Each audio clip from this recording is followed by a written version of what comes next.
Hello guys, welcome back to your new channel of Nahata classes Raipur. मेरा नाम है Achin Nahata, your lawful दोस्त। तो दोस्तों, आज मैं जो डिस्कस करने आया हूँ बहुत ही ज़्यादा इंपॉर्टेंट है, खासकर सीए फाउंडेशन के स्टूडेंट्स के लिए। जैसे कि आप देख सकते हैं, पिछले रिजल्ट में नाहटा क्लासेस की तरफ से ऑल इंडिया रैंक 8 लेकर के आए थे लक्ष्य मालू, और मैंने मंगाई है इनकी आंसर शीट। साथ ही साथ हमने एक और बच्ची सौम्या की भी आंसर शीट मंगाई है, और इन दोनों बच्चों ने बहुत ही अच्छे मार्क्स स्कोर किए हैं फाउंडेशन लॉ में। तो हम इन बातों को डिस्कस करेंगे कि लॉ के पेपर में जैसे थोड़ा सा टफेस्ट पेपर माना जा रहा है बच्चों के बीच में, उसे कैसे इन बच्चों ने सॉल्व किया और 70 मार्क्स जैसे स्कोर्स को अचीव किया है दोस्तों। तो आइए इनके पेपर्स पे एक नज़र डालते हैं दोस्तों। सबसे पहली चीज़, ये वीडियो को लास्ट तक देखना, हो सकता है थोड़ा सा बड़ा वीडियो बने, एंड ये ज़रूर अपने फ्रेंड्स को ये वीडियो भी शेयर करिएगा। ये बहुत ही इंपॉर्टेंट टिप्स हैं जो मैं आपको इस पेपर के थ्रू देने जा रहा हूँ। सबसे पहली चीज़ अगर अपन बात करें दोस्तों, ये आपकी मार्कशीट के इनिशियल लेवल की पहले बात करते हैं दोस्तों। जो भी मार्कशीट नहीं, आंसर शीट के इनिशियल लेवल पर अगर आप आएंगे दोस्तों, तो आपको कुछ इस प्रकार का आपका देखने के लिए मिलेगा आंसर शीट। यहाँ पे कुछ आपको OMR फिल्स करने पड़ते हैं, ठीक है। तो पेपर कोड हो गया, या फिर आपका जो भी फाउंडेशन लेवल ऑफ एग्ज़ाम है वो आपको लिखना पड़ता है, आपका रोल नंबर फिल करना पड़ता है, साथ ही साथ आपने कितने आंसर्स के जवाब दिए हैं वो सब यहाँ पर टिक करना पड़ता है। तो दोस्तों, इसे बिल्कुल मत भूलिएगा, ये बाकायदा अच्छे से टिक करिएगा। यहाँ पर टिक्ड ज़रूर नहीं है, बट आपको यहाँ पर करना है। ये बेसिकली अलग कर देती है ICAI, तो इसलिए यहाँ पर दिख नहीं रहा है, बट आपको बहुत अच्छे से यहाँ पर फिल करना है। इन्होंने देखिए यहाँ पर अच्छे से आई गेस ये पार्ट कट कर दिया, तो यहाँ पर मोस्ट प्रॉब्ली उनके रोल नंबर्स ये सारी चीज़ें होंगी। चलो अब इधर साइड आते हैं दोस्तों। यहाँ पर आप देख सकते हैं, यहाँ मार्किंग्स आपके सामने दिख रही होंगी दोस्तों। यहाँ पे क्वेश्चन नंबर 1 में आप देख सकते हैं इनके 20 में से 14.5 आए, क्वेश्चन नंबर 2 में इनके 20 में से 16 आए, क्वेश्चन नंबर 3 में 20 में से 12 आए, क्वेश्चन नंबर 4 में 20 में से 11.5 आए, क्वेश्चन नंबर 5 में 20 में से 15.5 आए, और क्वेश्चन नंबर 6 यहाँ पर इन्होंने छोड़ा इसलिए क्योंकि जैसा कि आप जानते हैं कि हमें 6 क्वेश्चन मिलते हैं, उसमें से हमें 5 करने रहते हैं, और 5 में से भी क्वेश्चन नंबर 1 जो है वो एक कंपलसरी क्वेश्चन होता है। तो यहाँ पर आपको दिख रहा है क्वेश्चन नंबर 1 यहाँ पे लिखा भी हुआ है कंपलसरी। अब देखिए दोस्तों, एग्जाम को जीतना ना थोड़ा स्ट्रैटेजिकली भी काम करना पड़ेगा, क्योंकि आपका इतना सारा नॉलेज जो आपने 6-8 महीनों में लिया है उसको आपको 3 घंटे में दिखाना है, और वही डिसाइड करेगा कि वाकई में आपने अच्छे से पढ़ाई की थी कि नहीं की थी। तो वहाँ एकेडमिक के साथ साथ थोड़ा स्ट्रैटेजी भी प्ले करनी होगी, जो यहाँ पर पेपर में बहुत अच्छे से की है। आप अगर देखेंगे तो सबसे अच्छा स्कोर इनका, अगर हाईएस्ट स्कोर आप देखेंगे तो किस में आए, क्वेश्चन नंबर 5 में 20 में से 15.5, बाकी किसी में 11.5 है, 12 है, किसी में यहाँ पर 16 भी है, नो डाउट। लेकिन इन्हें हो सकता है क्वेश्चन नंबर 5 में काफ़ी कॉन्फिडेंट होगा। तो आप देखिए इन्होंने स्टार्टिंग किससे की है, क्वेश्चन नंबर 5 से की है। पहले ही एग्जामिनर को आप इम्प्रेस कर दीजिए कि भाई आपको बहुत अच्छे से पेपर आता है, और ये स्ट्रैटेजी आपको बनानी पड़ेगी 15 मिनट्स में। यस, पहले का जो रीडिंग टाइम मिलता है ना, उसमें एक एक क्वेश्चन को बहुत गहराई से पढ़ने के बदले आप नॉर्मल तरीके से अच्छी स्पीड में पढ़ो, ताकि आपको ये समझ में आ जाए क्वेश्चन क्या पूछ रहा है, ठीक है। और दूसरा, आप एलिमिनेशन स्ट्रैटेजी लगाओ। ये स्ट्रैटेजी मत सोचो कि मुझे कौन सा क्वेश्चन अटेम्प्ट करना है, ये सोचो कौन सा क्वेश्चन मुझे छोड़ना है। यस दोस्तों, जब आपका माइंड नेगेटिव साइड पे काम करेगा ना, कौन सा क्वेश्चन मुझे छोड़ना है, तो ऑटोमेटिकली एक क्वेश्चन आपका चॉइस से बाहर चला जाएगा। नहीं तो एंड मौके पर बच्चा आधे टाइम तो यही सोचता रहता है कि मैं क्वेश्चन नंबर ये ट्राई करूं कि क्वेश्चन नंबर ये ट्राई करूं। ये चीज़ हमें उस 15 मिनट में डिसाइड कर लेनी है, और 15 मिनट एक बहुत बड़ा समय है जिसमें आप आराम से पेपर को रीड भी करेंगे और उस एलिमिनेशन स्ट्रैटेजी से एक क्वेश्चन को पूरा अलग भी कर देंगे। तो इन्होंने वैसा ही किया होगा, क्वेश्चन नंबर 6 को इन्होंने एलिमिनेट किया। स्टार्टिंग इन्हें पता थी मुझे क्वेश्चन नंबर 5 से करनी है।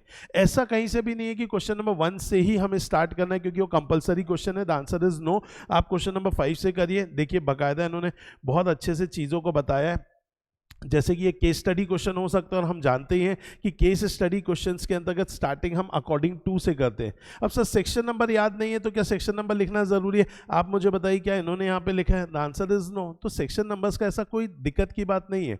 और अगर हम बात करें तो आप देख सकते हैं according to sales of goods act, बाकायदा इन्होंने एक एक चीज़ को लिखा है। जहाँ पॉइंट वाइज लिख सकते हैं दोस्तों, पॉइंट वाइज ज़रूर लिखिए। यस, फिर यहाँ पर इन्होंने उस चीज़ को और अच्छे से समझाया है। फिर यहाँ पर केस हो गया, फिर कंक्लूजन हो गया। फिर क्वेश्चन नंबर 5 का एक का ही सेकेंड पार्ट अगेन इन्होंने यहाँ पर इसे अच्छे से समझा दिया है। ठीक है, अच्छे तरीके से इन्होंने इधर बताया है, ठीक है, बहुत अच्छे से। बट यहाँ पर इन्होंने क्या किया, थोड़ा सा कुछ गड़बड़ कर दिया होगा, तो यहाँ पर मार्क्स भी इनके कटे हैं, ठीक है। इसलिए माइट बी 5 का जो 2 वाला पार्ट है इसमें देखिए इनको सिर्फ एक ही मार्क्स मिला है। अब एक मार्क्स क्यों मिला है, क्योंकि इन्होंने गड़बड़ी कहाँ की पता है, कंक्लूजन में ही गड़बड़ी कर दी। जो मेन हमारा आंसर है वही तो हमारा कंक्लूजन है, तो वहां जाकर के इन्होंने गड़बड़ी कर दी। बट माइट बी एग्जामिनर ने थोड़ी लीनियंसी यहाँ पर दिखाई और स्टेप मार्किंग किया है। जनरली आईसीआई करता नहीं है, बट आपको मैं बताना चाहूँगा यहाँ पर किया गया है। यहाँ पर उनका देखा गया कि ओके बच्चे ने काफ़ी लिखा है, अच्छे से लिखा है, ठीक है, प्रोविजन अच्छे से बताया है, तो उस चीज़ के उनको यहाँ पर जो है 1 मार्क्स मिले हैं। अगर आप देख सकते हैं दोस्तों यहाँ पर, तो 4 में से 1 मार्क्स दिए गए हैं। तो आप ये चीज़ समझिए, और 5 के ए में 3 में से 3 पूरा मिल गया है। तो अगर हम बात करें दोस्तों, कंक्लूजन अगर आपका प्रॉपर नहीं हुआ तो आप समझ लीजिए मैक्सिमम मार्क्स आपके गए। शायद एक मिल गया तो मिल गया, नहीं तो 0 ही मिलने वाला है। तो प्लीज़ ध्यान से कंक्लूजन को लिखिएगा, नहीं तो आपने सब कुछ ठीक लिखा और कंक्लूजन खराब लिखा तो भी गड़बड़ वाली बात है। ओके, फिर क्वेश्चन नंबर 5 का बी का अगर अपन देखते हैं, बहुत अच्छे तरीके से इन्होंने लिखा है, according to the provision of Indian partnership act, अच्छे तरीके से लिखा है, यहाँ पर बाकायदा इनको मार्क्स मिले हैं। उसके बाद अगर हम बात करें 5 का 2 में, अगेन यहाँ पर अगर अपन बात करें तो अच्छे खासे मार्क्स मिले इनको। यहाँ पर पे भी बहुत अच्छे से एक एक पॉइंट वाइज इन्होंने बताया तो मार्क्स मिले। तो दोस्तों मार्क्स मिलते हैं, ऐसी कोई दिक्कत की बात नहीं है। आप देख ही पा रहे हैं, हर एक चीज़ को अगर आप अच्छे से डिफाइन करके लिखते हैं, सही तरीके से लिखते हैं। एक चीज़ मैं बोलूँगा, थोड़ा सा राइटिंग पे भी कंट्रोल करके अगर आप लिखें तो बेहतर होगा, ठीक है।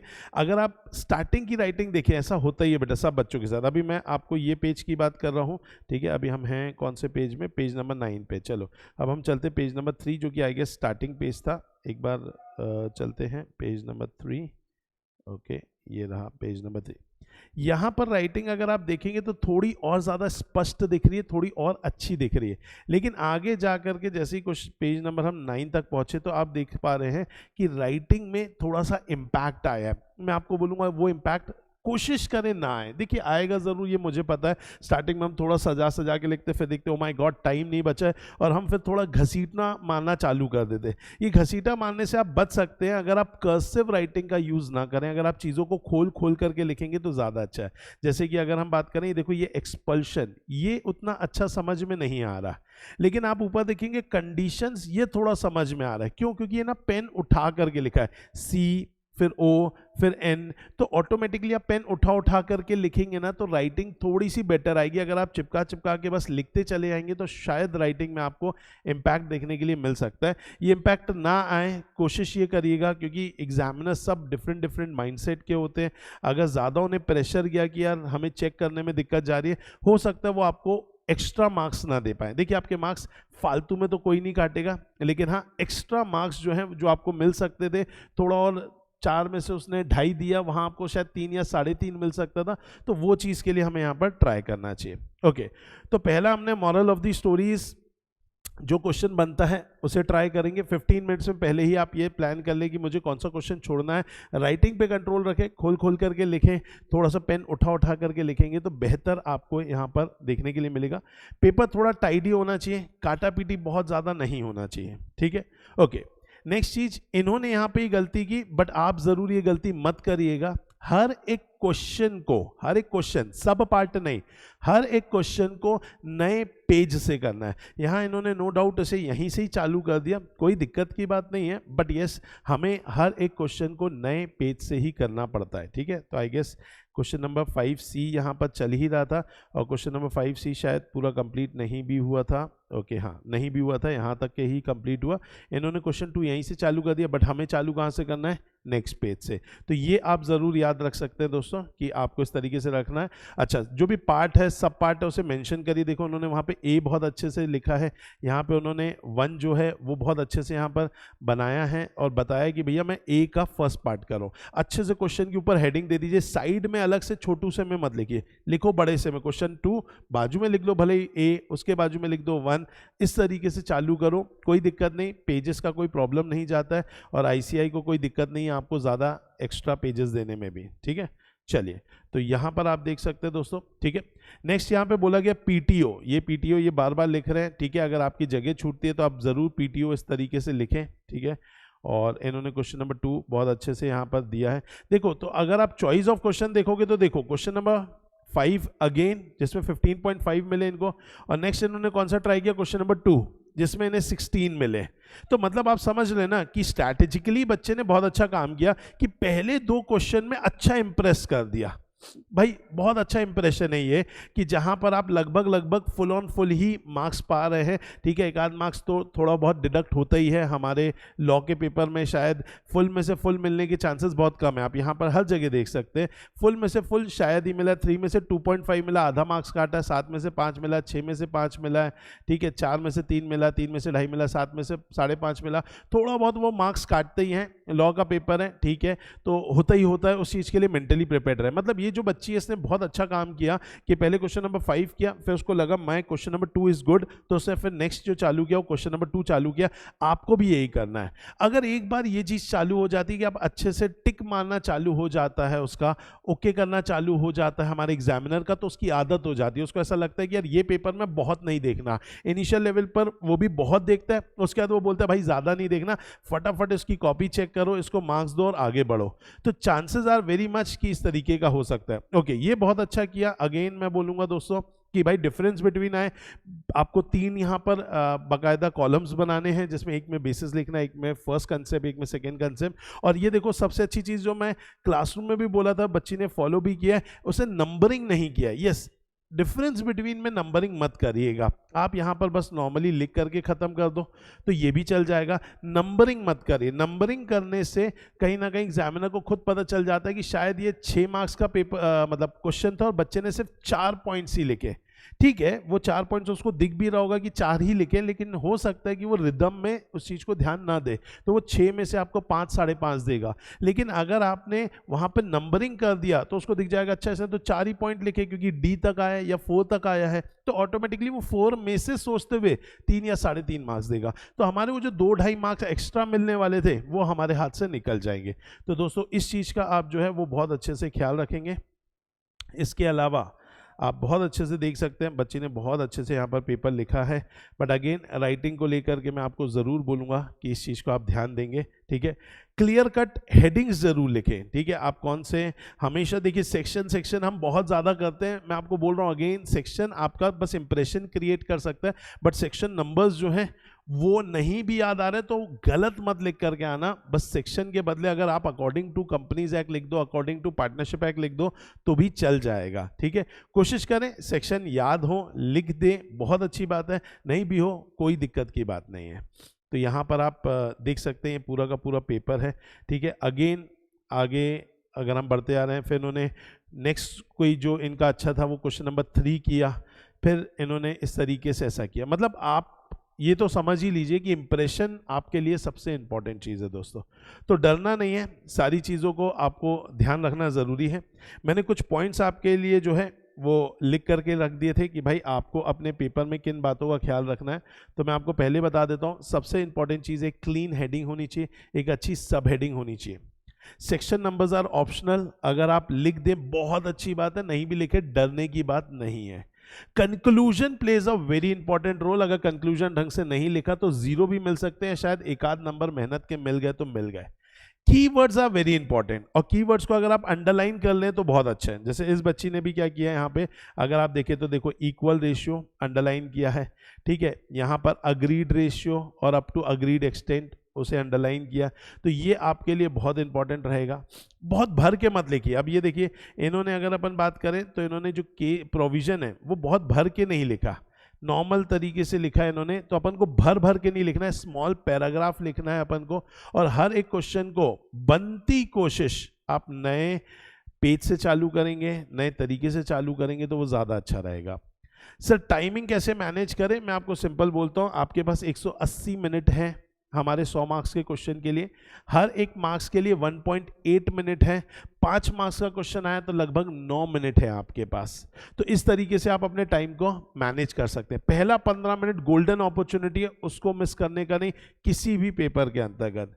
एंड लास्टली मैं बोलूँगा, हर बार ये एक रिकॉर्ड रहा है एक आध दो बच्चों का फ़ोन आ ही जाता है मेरे पास कि सर हमने ना यहाँ पर जो पहला पेपर के यहाँ पर होता है ना टिक करना, हमने यहाँ पे टिक नहीं किया है, तो क्या कोई दिक्कत तो नहीं है? बेटा दिक्कत होती नहीं है, लेकिन क्यों ऐसा करना? आप बाकायदा टिक करके आएंगे, जो जो आपने क्वेश्चंस को बेसिकली आपने किया है उसको आप यहाँ पे बाकायदा टिक करके आएंगे, ठीक है। तो ये चीज़ है। सेम यहाँ पर अगर हम बात करें तो इनकी भी स्ट्रैटेजी बहुत अच्छी रही थी, ठीक है। इनके मार्क्स आप देख सकते हैं 70 आए हैं, ठीक है। यहाँ पर देखो काफ़ी क्लीन दिख रही है, ये वाला जो हमारा पेपर है ये थोड़ा सा और ज़्यादा क्लीन दिख रहा है। इन्होंने हर चीज़ को ओपन, देखो मैं बोल रहा था ना ओपन करके लिखो, देखो क्लेम इन्होंने ओपन करके लिखा है, हेंस MR शाह ब्रीच। अब देखो कंपैरेटिवली अगर मैं आपके आपके सामने दोनों ही पेपर आपके सामने मैंने दिखा दिया, ये वाली आंसर शीट भी अगर मैं दिखाऊं आपको, जस्ट 1 सेकेंड, कहाँ चला गया, ओके। ये आंसर शीट भी अगर आप देखेंगे और ये आंसर शीट देखेंगे, कंपैरेटिवली आपको क्लीन थोड़ी सी आंसर शीट वो दिख रही होगी जहां पे ओपन अप है। मैं ये नहीं बोल रहा हूँ writing plays a very important role, नहीं, स्पेस देना थोड़ा सा आप नॉर्मल रखना, ये भी एक इंपॉर्टेंट रोल जो है वो प्ले करता है। बहुत अच्छे तरीके से इन्होंने भी अपने एंड पर जो है वो आंसर अच्छे अच्छे से दिए हुए थे, ठीक है। तो इस तरीके से यहाँ पर है, आइए देखते हैं। इन्होंने भी अगर देखा जाए तो 20 में से 11.5, 20 में से 14, 20 में से 14, इन्होंने क्वेश्चन नंबर 4 जो है वो छोड़ा था, फिर 20 में से 14.5 और 20 में से 16। तो इस टाइप के मार्क्स इनको भी मिले। हर जगह एक मार्क्स जो है वो कटता ही कटता है, ठीक है। लगभग 4 में से 3, 3 में से 2, 7 में से 6.5, 4, 6 में से 4, ठीक है, 3 में से 3 एक में मिले, 4 में से 3, 4 में से 3, 6 में से 3। तो आप देख पा रहे हैं कहीं ना कहीं मार्क्स कटते हैं, ठीक है। तो वो आदत वैसे भी जो बच्चों ने नाहटा क्लासेस से पढ़ा है, हम उन्हें बताते ही थे कि बेटा मार्क्स जो है वो थोड़े बहुत डिडक्ट होते हैं, और वैसा ही लेवल हमने अपनी भी चेकिंग का रखा है जो नाहटा क्लासेस की चेकिंग का है, तो आपको बिल्कुल भी दिक्कत नहीं जाएगी। तो दोस्तों अंडरलाइन करना ज़रूरी है, यहाँ पर जो आप देख पा रहे हैं ये चीज़ें हैं। तो these are the answer sheet of 2 students who have secured 70 marks in CA foundation law in the last attempt. तो मैंने उनकी मार्कशीट आपको दिखाई है। आई होप सो आपको इससे बहुत कुछ क्लियर हुआ होगा। कोई ऐसी बात हो गई होगी या कोई ऐसी बात रह गई जो आपको लग रहा है कि सर नहीं डिस्कस नहीं हो पाई, प्लीज़ मुझे नीचे कमेंट पर लिख करके बताइए, श्योरली मैं आपको वहीं पर ही रिप्लाई करूँगा, और नहीं हुआ तो मैं उसके लिए भी एक वीडियो बनाऊँगा, ठीक है दोस्तों। Thank you so much, and yes please show your support, ठीक है, टू दिस चैनल। जितना ज़्यादा से ज़्यादा आप इस वीडियो को अपने दोस्तों तक पहुँचा पाएँ, इट्स अ रिक्वेस्ट कि प्लीज़ पहुँचाएँ। Thank you so much, bye bye, take care.